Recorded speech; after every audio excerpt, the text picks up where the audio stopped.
Hello children, good afternoon everyone. Standard 4th subject EVS 2. Children, today in EVS 2 we are going to learn chapter number 18, Management of the Welfare State of Swaraj, part 1.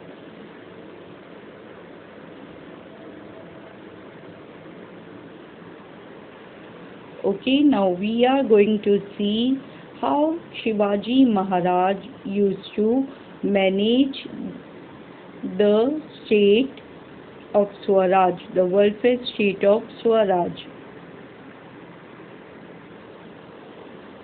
Children, Shivaji Maharaj struggled long against many unjust powers.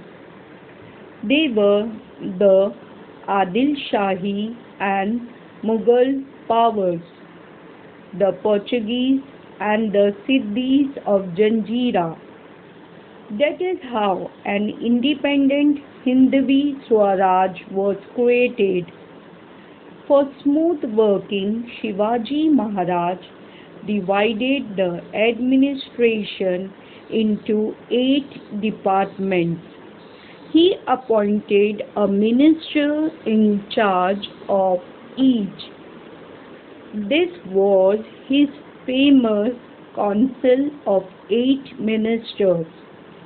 The Swaraj of Shivaji Maharaj was a state run for the welfare of the people in the true sense of the term. It was run with the assistance of the 8 ministers. Shivaji Maharaj himself made the appointments of these 8 ministers.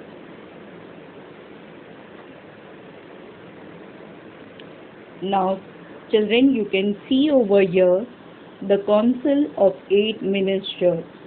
Here, name of the minister, designation, and department.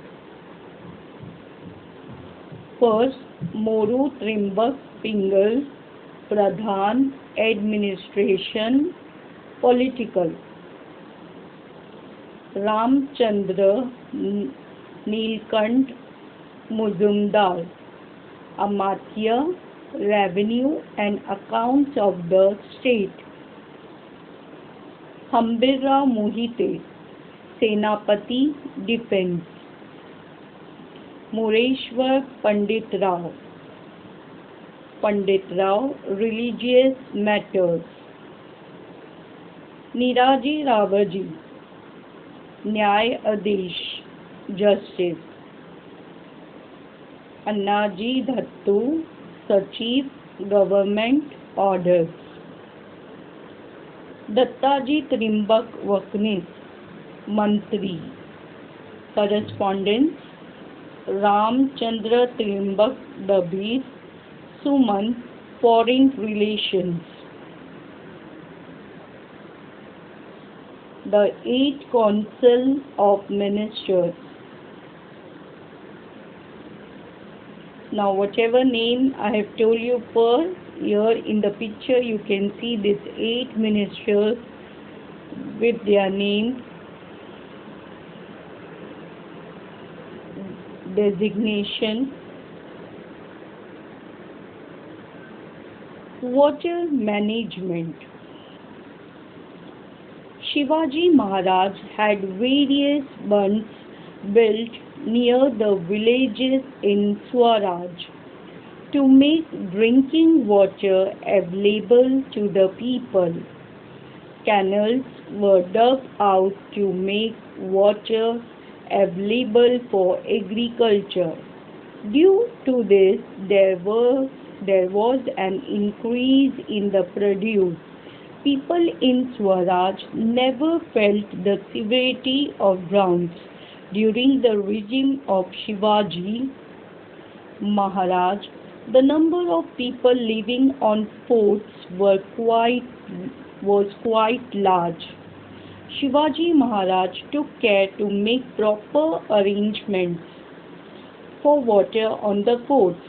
Before building a fort, the place was inspected to see whether enough water was available there. In case it didn't have water, tanks and reservoirs were built there. Before the onset of the rainy season, and rainwater was stored in them.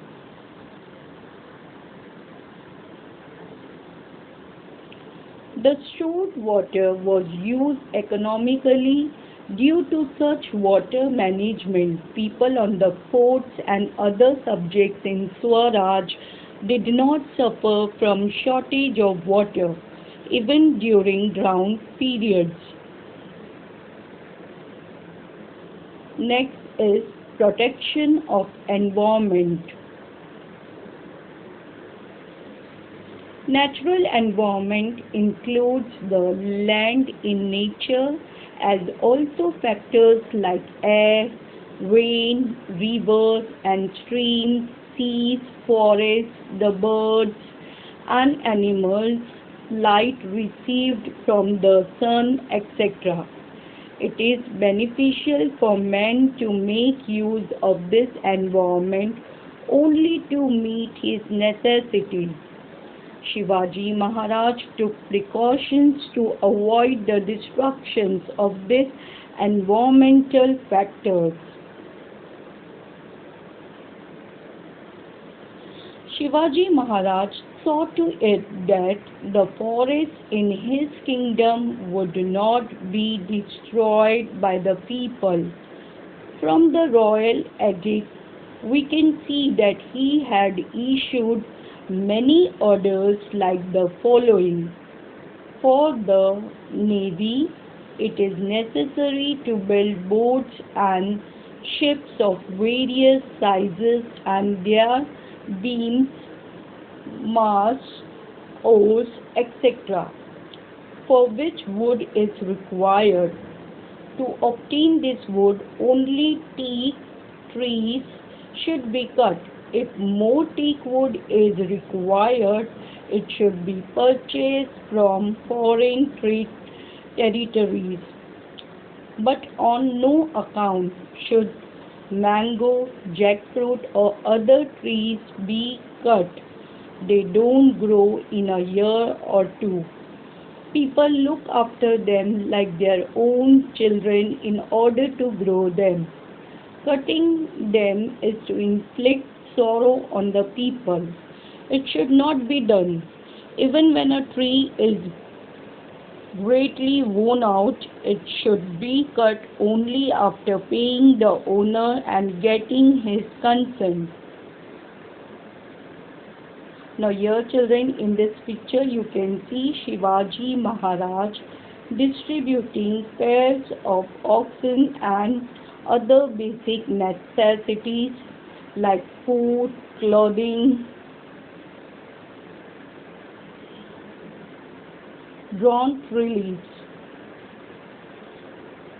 Shivaji Maharaj gave various facilities to drought affected peasants. He used to waive taxes so the severity of drought was reduced for people in Swaraj. In a drought year, Shivaji Maharaj distributed the grain stored in the state granaries free of cost to the people. He also undertook repairs of various forts and constructions of dams, bunds and canals during drought years. This way, peasant and artisan or balutedas could earn their daily living and did not feel the severity of drought. As the peasant became wealthy, he could afford to buy things like footwear, clothes, etc. This provided work to the artisans. Those who were homeless till then developed the capacity to build their own houses. This in turn provided work to the masons, the carpenters, the blacksmiths, the brickmakers. This is how, along with the peasant in Swaraj, artisan also become happy and wealthy. Thank you, children. Hope you like the video.